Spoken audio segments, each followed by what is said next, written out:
everyone, and for those joining by Zoom, if you'd like to turn your videos on if you want to be seen. You probably outnumber this here. So thanks a lot for everyone coming to this last meeting of 2023. It's a very cold night outside. It was, for those of you coming through Stennis, it was at least -3. So it's great. We're going to be talking about local heat strategy. Apparently all 32 local authorities are doing this across all the sectors. And tonight we have 3 guests here. We will meet Alistair Morton, who's team leader of energy, Nigel Fyffe, manager of maintenance and heritage, and Steven Aberdein, fuel poverty officer.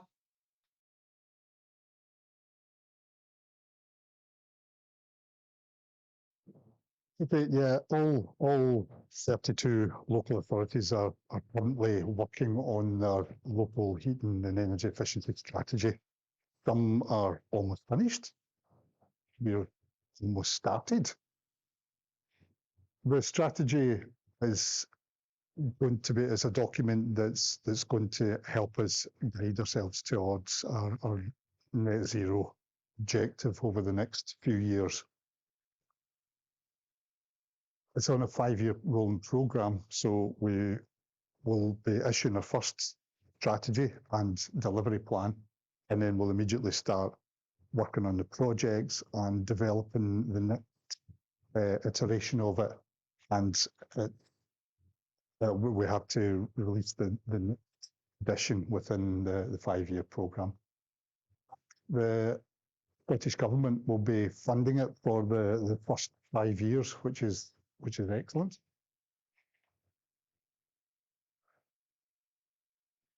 This is the methodology.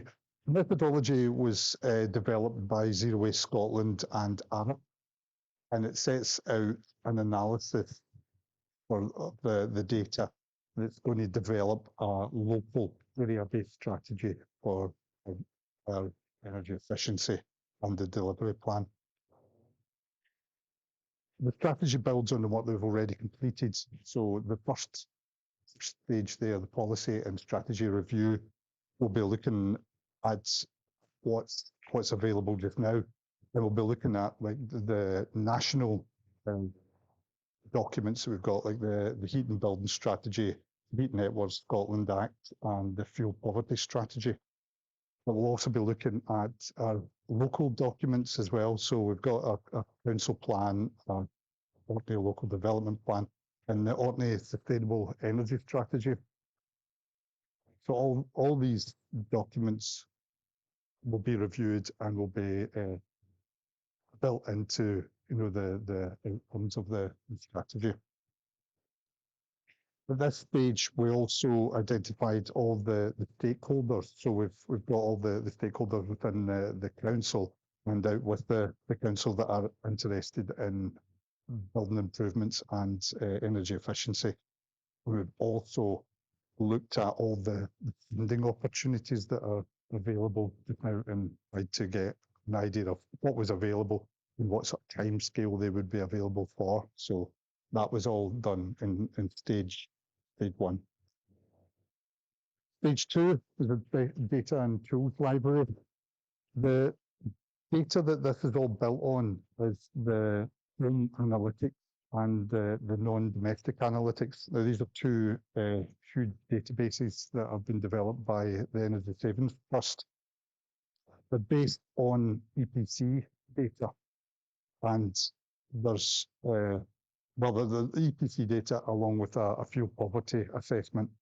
The database also has, where it doesn't have an EPC for a particular property, that will try to interpret roundabout. Now that kind of works well in large urban areas, not so well in Orkney, but it does. We know how many EPCs we've got for the county, so we can try to base our assumptions on that data rather than interpreted data.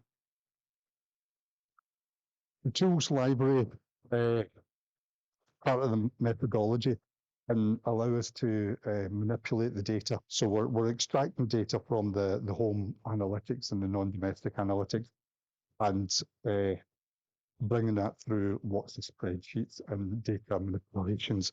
And then eventually it gets transferred onto GIS mapping for the inputs for stage 3, which is our zoning and pathways. So I'll come back to talk about that in a moment or two. Stage 4 is generation of the initial delivery areas. So we're taking the mapping that we've had in stage 3 and identifying the areas where there's clusters of properties. So for instance, there might be a cluster of properties where we've discovered that there's no loft insulation or it needs a top up.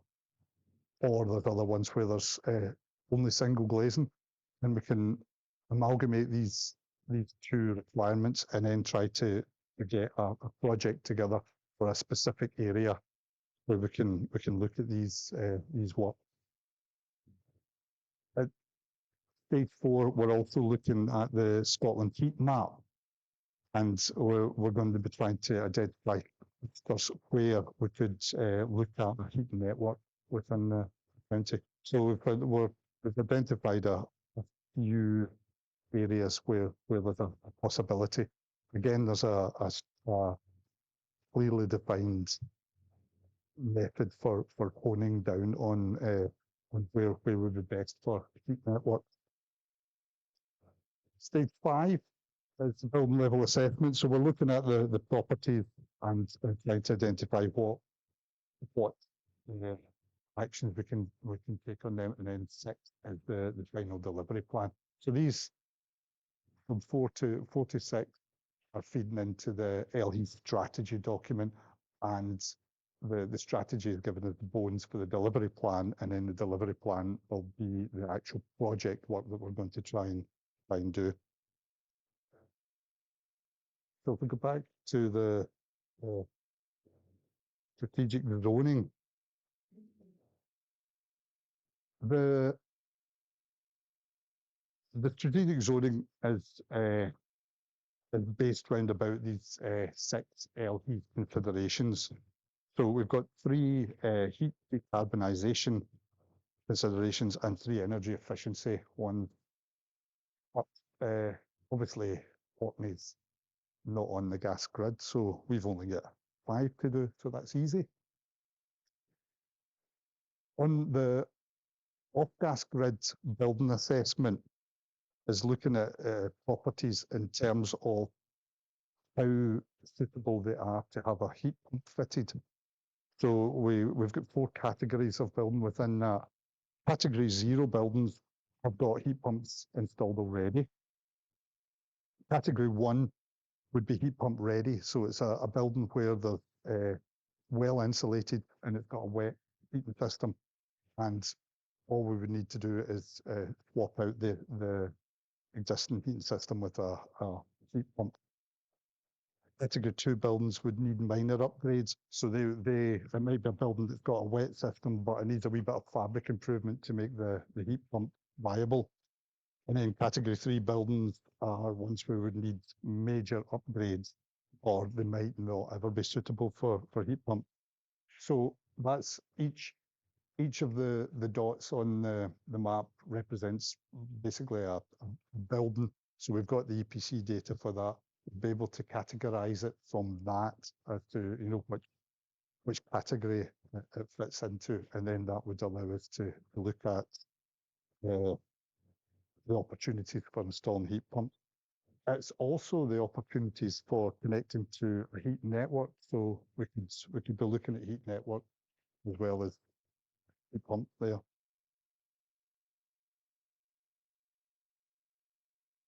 And again, on the heat network side of things, we will be looking at both domestic and non-domestic properties there, and we'll be building these roundabout like anchor loads. So we'll be looking at probably local authority buildings where we've got a big constant load that we know is going to be there for a few years, like for instance the Pubic Centre or the council offices or the Papdale schools area. In the energy efficiency considerations, we're looking at the probability of buildings having certain levels of insulation. So we're looking at loft insulation, wall insulation, floors, and then the mobility of single glazing being in the property. And we've also got where we're looking at building, we're looking at poor building energy efficiency as a driver for fuel poverty. We've also got the fuel poverty assessment into that. The final consideration is everything else that doesn't fit into the ones above. So we've got the mixed tenures, we've got the mixed use, and we've also got the historic buildings. We are currently about to put an oil boiler back into the St Magnus Cathedral, which is terrible. But we did spend an awful lot of time trying to look at various options for that. And we did consider ground source heat pump for that, but obviously there's not an awful lot of room round about the building. We were looking at the clip green for that as an option, but we didn't have enough space in there. So it was a bit of a blow that we couldn't do anything with it, but that's us stuck there with a boiler for a wee while longer until we get a heat network somewhere.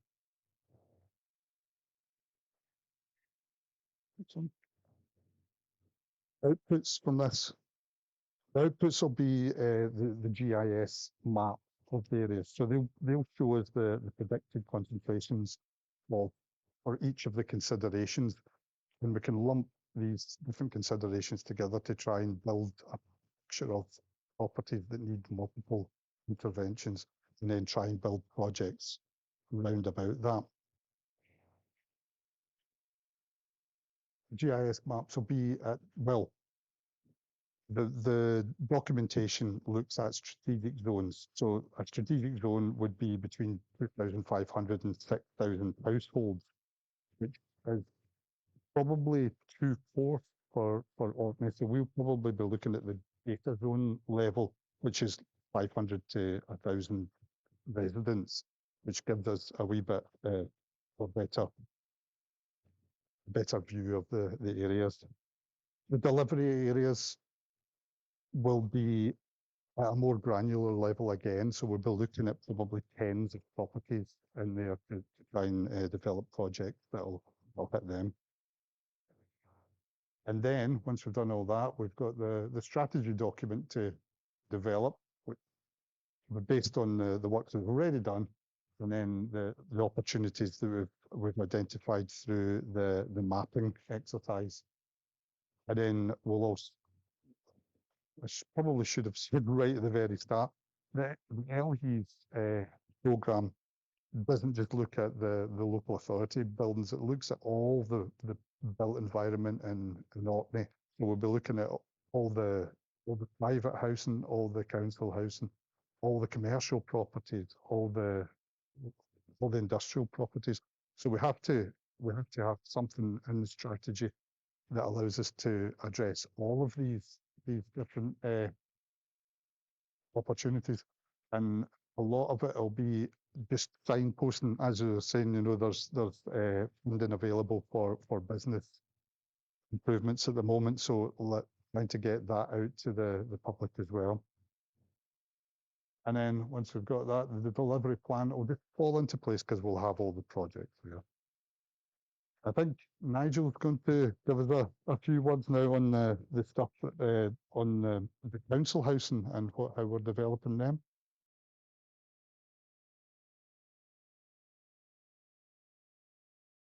Nigel Fyffe, I'm the Maintenance and Heritage Team Manager.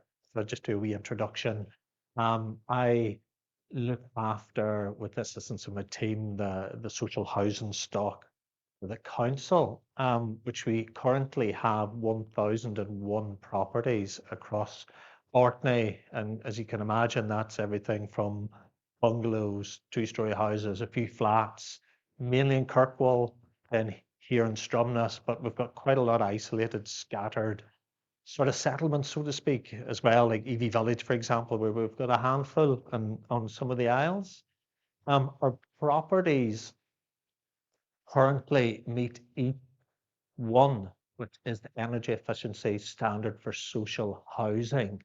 The requirements of each one were that our properties were to get an EPC score of over 55, which put it in the band D. And the target for that was in December 2020. We're pretty much there with the exception of a few outliers here and there, housing wise. And we're now starting to look towards EIS 2, which is to be in place for 2032, all our properties. And that lifts the bar considerably to an EPC score of plus 81. Which is in band B, which, as you can imagine, would be quite a challenge for us because I'm building, my own personal experience, I'm building a brand new house and it's only getting an 84. So it's getting into that. So we've got quite a challenge to meet that. We are waiting further update from the Scottish government on how EIS 2 is going to be delivered and rolled out across Scotland, and we've been waiting a wee while on that, so we're hopeful that we're going to get something at the start of 2024.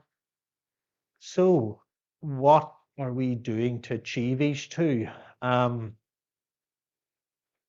With the guidance not quite there yet, what we've decided to do is develop a 10 property pathfinder that we've been trying to utilize through our voids process, meaning basically when we get to the end of one tenure and the start of a new tenure, there's an area in there where we would look at a property where there's no tenant and we'd carry out improvement works. So we've decided that to test the water and try and find out a wee bit more intel what it's actually going to mean for the council and even for our local contractors and what this might look like to try and deliver across 1,000 properties. Although we're quite a small council, 1,000 properties is a lot for the construction base here to actually take a look at. So it was a test run to see the contractor as much for us for times, costs, and what that looked for. Of course, we have the added complication of the property demand here in Orkney as well, where we can't really have too many properties out of commission for too long because we've got a waiting list of potential tenants to put into them. So this drove us to focus on insulation and heating of the properties when they were vacant and give us the opportunity to do some extensive works, mainly in this looks at insulation, you can see there for the external walls, the roof voids, which may be a wee bit easier, and the timber ground floors, and also take a look at the heating that we have there, the old storage heaters. I'll come to that a wee bit later. So just a very brief walk through those elements that we've talked about. First, I've identified the wall insulation upgrade. The properties are empty. We've been able to look at kitchens and bathrooms as well. So we're doing all of the external envelope of the walls, not just the habitable rooms. What we're doing at the minute is putting 25mm board on the inside wall. We're going with a service gap at the minute to see what that looks like. And then we're just plasterboard, tape and full decoration finish. Again, with using the opportunity with a void property to see how that feels like, how long is it taking our contractor to do it, what mess it actually makes. Because there's an element that some of this might have to happen down the line in the bigger project with people in the properties and how that might look like. So it's trying to get that intel regarding all of those elements of that part of the upgrade that we're looking at. Roof void insulation is probably the most easiest of the three to do. Generally, our roof voids are insulated quite well. What we're tending to take them all to a base level of 300mm insulation there, and it's literally, as the gentleman on the slide, I'm afraid he's not an Orcadian, that's a generic one I've taken. And we're just rolling insulation over the top of what we already have there to get 300mm. And then the final part of the insulation wise, we're looking at number of floors on the ground level. With the properties being empty, we're taking the opportunity to lift the floors and put in board insulation between the joists, 100 mil we've identified here, and then replacing the floors back and finishing off. I don't know if Stephen's going to talk about the Cubot at all at some point, but there's other options we have as well that are in the market here that can deliver the insulation from underneath by a robotic means. But I don't know if you're saying anything about that or not. I don't want to steal your thunder. So that's an option that that's also on the cards too, but we're trying to ascertain what this looks like for these 10 properties and then work out what probably going to be the best way forward for us. The final element we've been looking for in this kind of sample properties is the existing heating systems. We have traditionally relied on a lot of storage heaters, which are, quite a few of them we'll replace them anyways. They come to the end of their life, but we're looking at replacing them in these properties as we turn them over, so to speak. We're finding that the quantums are giving the tenants better control. They're sort of more familiar with it than maybe some of the other systems, and I guess just because they're newer, they're more efficient than the old storage heaters that we traditionally had. So brief summary, what we're looking for is getting to EASH 2 standard, which is the EPC score of 81 plus and B. 2032, there's a larger EASH 2 program that we will commence across our whole estate. But we've been doing some work on that. I maybe didn't allude to that earlier, where we've been identifying house types and costs and what works we think will be due through those various house types and where they are. That'll probably start to gain a lot more traction once we hear from the Scottish Government about what the path forward is going to look like, so we can tailor it to that. And the last point there is just current focus for the council is on insulation and heating at the minute until we get that wee bit further guidance from the government, and then rolling out the larger EASH 2 program, which, as you can imagine, is probably going to be quite a challenge for us. But that's a challenge ahead of us that we'll have to deal with. So that concludes my short section. I was going to hand over to Stephen.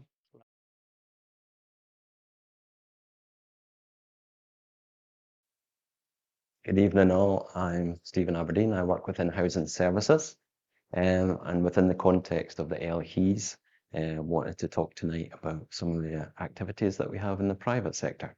So that's obviously your owner occupiers and private sector landlords stroke private sector tenants.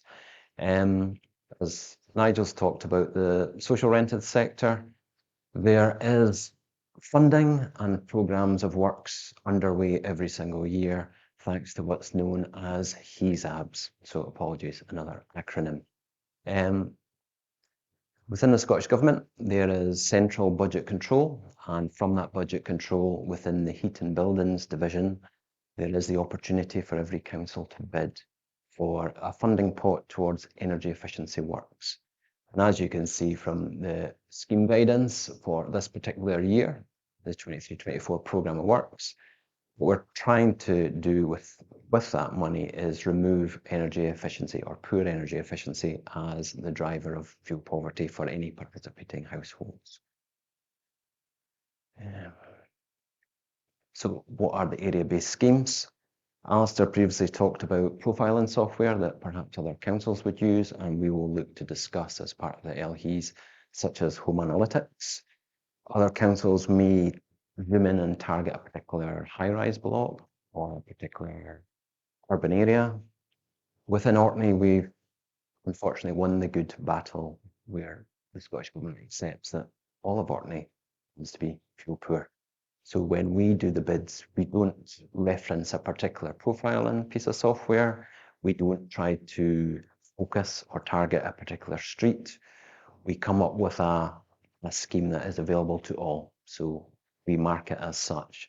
So every year we will bid, we'll prepare a bid to the HES team within the Scottish Government. What does that look like? We obviously prepare a document where we make a proposal as to what we would like to do for the project year ahead. Obviously, there's a range of examples which I'll touch upon in a later slide, but we will talk about participating households, we'll talk about a range of measures that we want to try and support, and ultimately we will talk about the framework, how we're going to deliver that. Now, for a number of years, the way we've done that is not with internal staff or a direct labour force. We have went down the route of a multi-year managing agent contract. The reason that we do that, there's several features to that. Many moons ago, I would try and run energy efficiency projects, and we could do that locally, perhaps with colleagues in building standards. We could set the specifications of a particular measure, internal wall insulation, what we'd like to see. With the Scottish Government's focus on energy efficiency in the last several years, there's been a kind of convergence, a consolidation in the market, if you like. So it's centralised policy now under the banner of the Heat and Building Division. So it means we bid for the money, and in order to deliver that, we have to give due diligence and due respect to what the funder, the Scottish Government, wants from us. So that means there's many layers to this. There can be specialist funding that we try to bring in on top of Scottish Government money. There's a range of accreditation standards that the installers will be held to. And again, the focus on consumer protection. You may see insurance-backed warranties, you may see inspection details, and so on. And obviously a complaints process and quality record keeping. So for this particular year, we have a range of energy efficiency measures. We have a managing agent in place, Warmworks. They have a local identity and focus. They have a local office. We have local telephone numbers, local email, and local staff. And obviously within that managing agent framework, put my teeth back in, we have local contractors to deliver the actual installations. The current local installers are RS Merrimans and Arklouston Limited. And we were successful this year and have £2 million to deliver across Orkney. Quite a generic kind of process, if you like, and I'll touch upon why I said that, because there's another national scheme that we'll come to. But ultimately, there's a range of marketing. We all appreciate that radio is quite a strong media here in Orkney. We have a local paper, and obviously we have social media as well.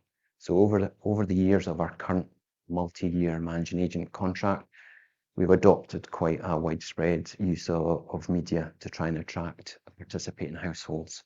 And from that kind of engagement, Warmworks as our managing agent will obviously deal with that engagement. They'll handle all the customer interest, and they'll move to a free process where they will do an initial survey at step 2, which is your kind of socio-economic data gathering, your assessment of the property and what can and can't be recommended. And moving on to step 3, there's a kind of case review and an assessment of what should be recommended finally to the applicant, eligibility standards as well, and then moving on to the actual installers going out to do the full technical appraisal of the measures that have been discussed. Well, we kind of fit within step 3 and step 4 because as a council, we're still authorising each and every grant award to participate in households. Then obviously with step 4 and step 5, there's further processes in play for delivering the installs and making good any kind of repairs, remedial actions, or any follow-on inspection. What have we been doing under the current contract with Warmworks? Well, for engagement, we've kind of covered most of Orkney. On the previous managing agent contract, I know that the dots go even further than that. So tonight I've just talked about the current contract that we're underway with, and we also have the ability for a final extension year with Warmworks, which will service the 24-25 project year as well. So as you can see, that's the level of engagement that we've seen since 2020. And this is the kind of breakdown of measures that we've tried to develop and deliver over the project years working with Warmworks. So if we just take the 22-23 year, As an example, there was 176 unique households that participated in that particular project year. And the range of measures obviously cover some of the measures that Nigel talked about. Underfloor insulation, so fiberglass wool with netting underneath the joists. Loft top-ups, virgin lofts, so that's completely empty lofts that need insulation. Obviously your solid wall work, so you're on the internal face or the external face. And then what's called robotically applied underfloor insulation, which is basically a robot that will apply a spray foam insulation. Why do we have that particular measure? It's a little bit of project experience. If we go back to the first column of the measures, the underfloor insulation, you obviously require a suitable depth for an installer to get under there and obviously apply the insulation product.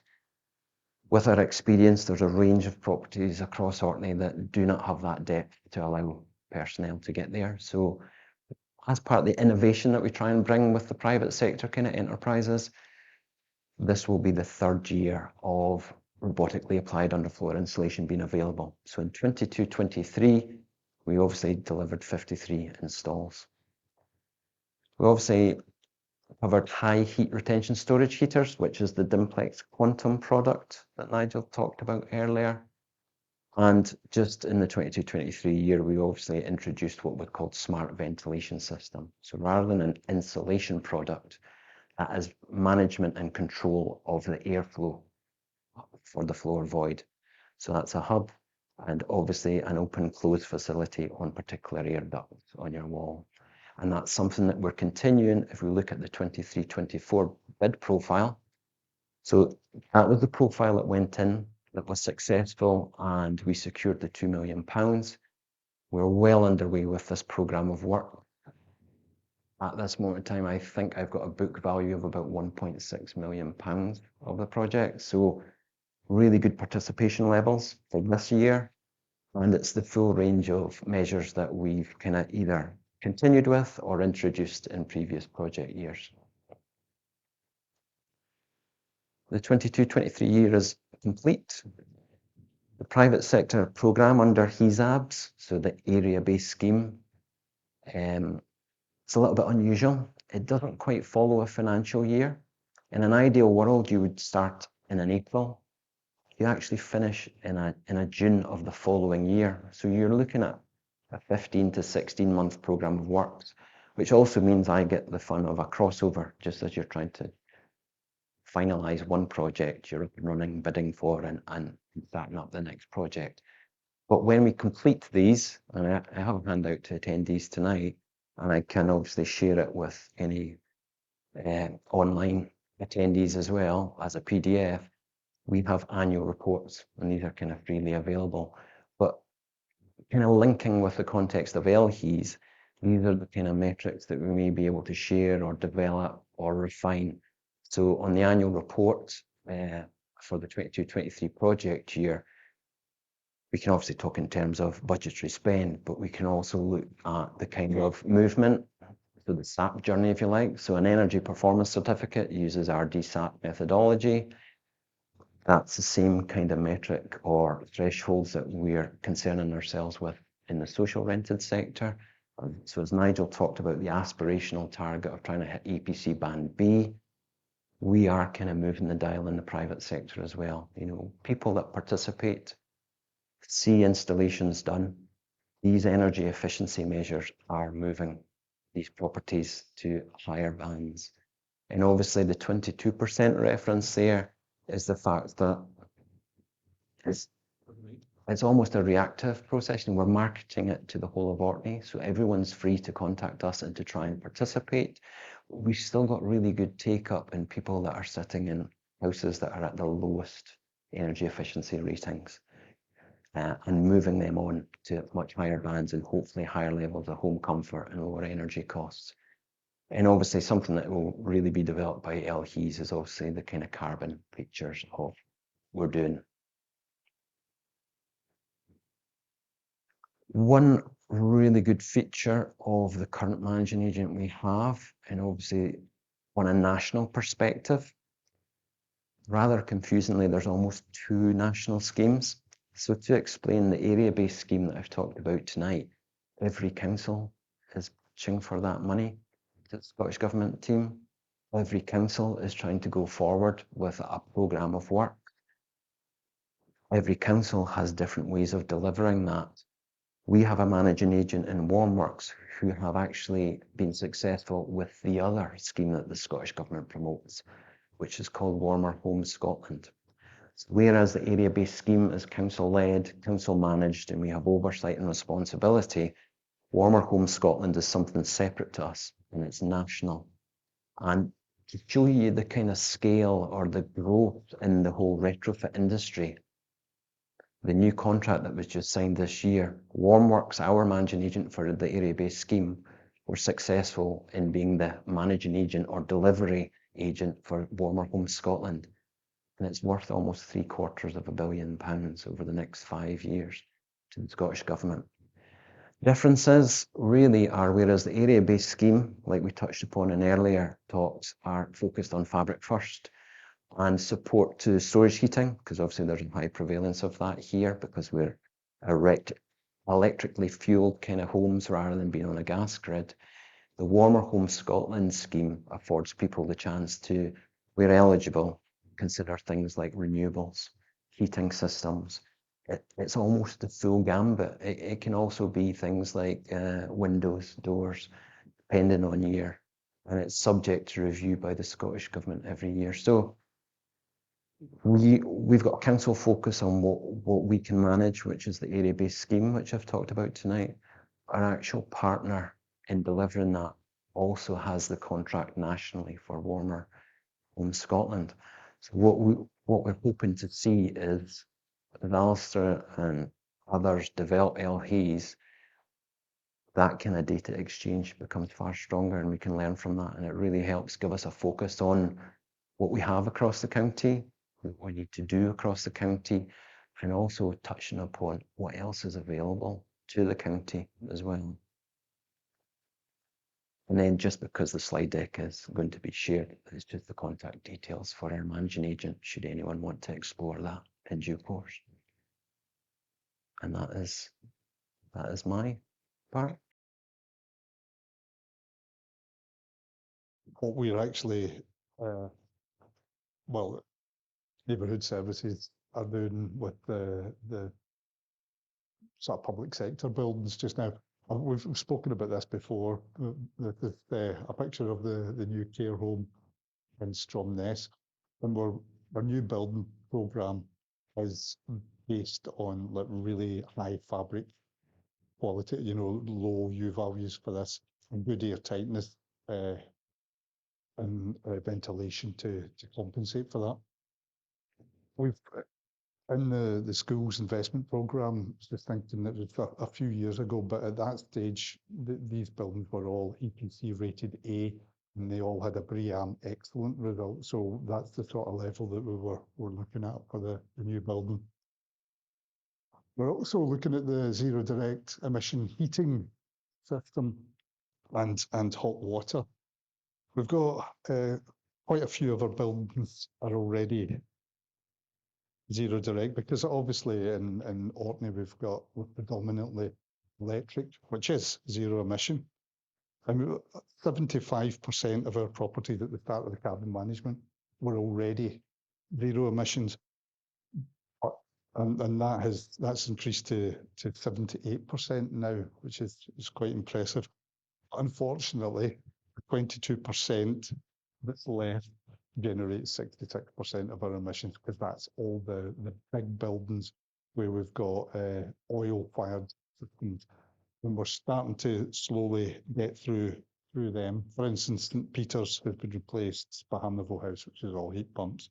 Sandy Primary School is all heat pumps now. Middelbrae, there was a heat pump system with oil boiler backup. We've taken that out now, and it's all 100% heat pumped now. So we're moving on with these. And currently on site, we've got St Ronald's House, which the replacement, the care home replacement for that, which again is going to be ground source heat pump. In Parkdale Halls will be getting closed down when the new nursery when the college opens up, and that's an air source system. So the refurbishment program, again, as Nigel was saying, we're looking at fabric improvements there, insulation improvements, air tightness improvements, and boiler replacement. We've just finished doing air tightness improvements on the library building in Pubic, where the building was getting a reading of 14 meters cubed per meter squared. We've replaced the entire ceiling and taken out all the light fittings, which were allowing the air to pass through it, and we've put surface fittings on there, and that reduced it to 7, which is pretty good for an improvement in the building. And I think when we replace the windows in a few years' time, we'll get that down even lower again. Again, the rental properties, the council obviously has quite a lot of properties where we're renting to industries and commercial properties. There's a requirement where we've got a change of tenancy to do improvements to the buildings, and this is something where we still need to develop a proper strategy. But the requirement is for higher than EPC D, and that's going to be increasing to EPC C by 2025. Isn't very far away. And then existing tenant, even though we aren't changing the tenants, they'll have to be improved by 2028. So quite a lot of work to do there. And then again, the private market we've talked about, Steven's talked about that. I think it's just going to be signposting, make sure that everybody knows what schemes are available and where we can go to get improvements done in our buildings. And that's us. Right. So thank you. Thank you very much for coming out tonight. And as I say, there are actually quite a lot. There's more people online than there are here. I think they've got about 14 online or something. So that's quite impressive. 12, okay. It was just a quick count. And we'll also, it's been recorded and then Mike turns it into a video, so more people do watch it online afterwards. So hopefully get some good coverage. But really appreciate you taking the time to prepare this and share with us. Thank you very much for inviting us along. That was good. It's got to that time of year, you can wish everyone a happy Christmas. It's the last time we meet before Christmas. Our Christmas will be going since the 6th of November when they launched the Christmas stamp. So by the time you get there, like, oh dear. But I wish you all a very good, safe journey home and a happy Christmas and see you in the new year. Thank you very much.